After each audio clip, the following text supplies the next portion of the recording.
And that meant that for the first time, paying the interest on debt became a real burden and required additional resources from elsewhere in the fiscal accounts. This was a situation that the JDX had to correct. We're going to do one other decomposition. We're going to see if we can apply this technique 1 year forward to anticipate what is going to be the effect on the debt to GDP ratio of the JDX, and as well using the other information we have from the government's budget that was promulgated last month. What fiscal year 2010-2011 is likely to look like? Well, the government has promised an impressive reduction in expenditure. In purchasing power terms, it requires a reduction of the order of 15 to 20% of expenditure. And if it sees that through, then we're going to end up with the largest ever housekeeping balance that has ever been run in a country which had been running some impressive housekeeping surpluses.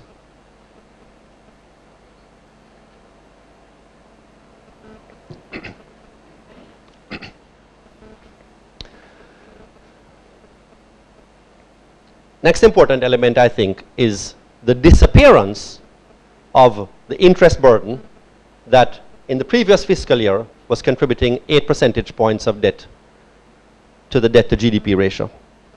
This is the effect of the JDX here, because the forecasted inflation rate is the same 10%.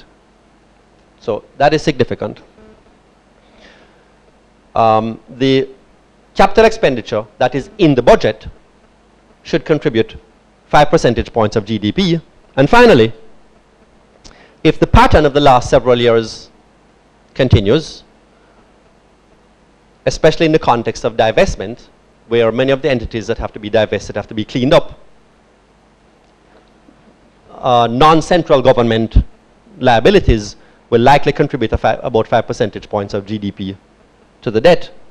Doing the arithmetic here tells us that the debt to GDP ratio by the end of the fiscal year should be about 5 percentage points lower than when we started.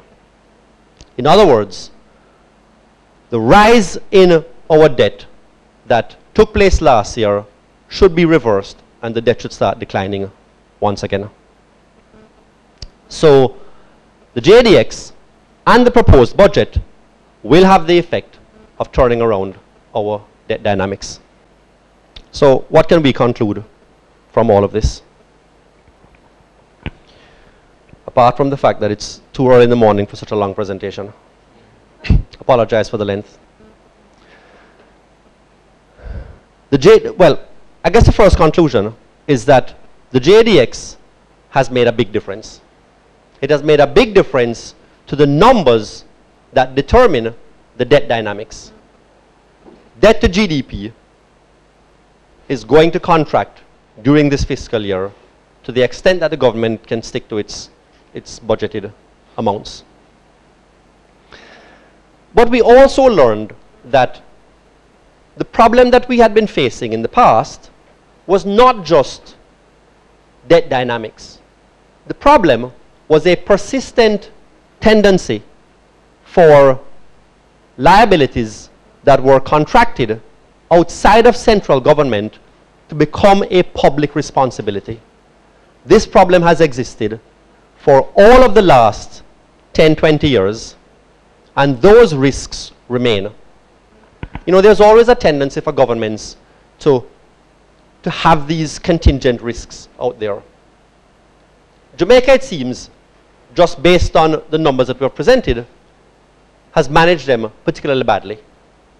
So going forward, probably the most important thing for government to do is disciplined and sophisticated management of contingent liabilities. That is harder than it sounds. And it's not going to be solved just by divesting your Jamaica. That's the kind of thing you have to take into account. In some cases, before the risks become contingent, in contemplating what are the activities that government is going to go into anew. So that's a serious exercise. What else have we learned?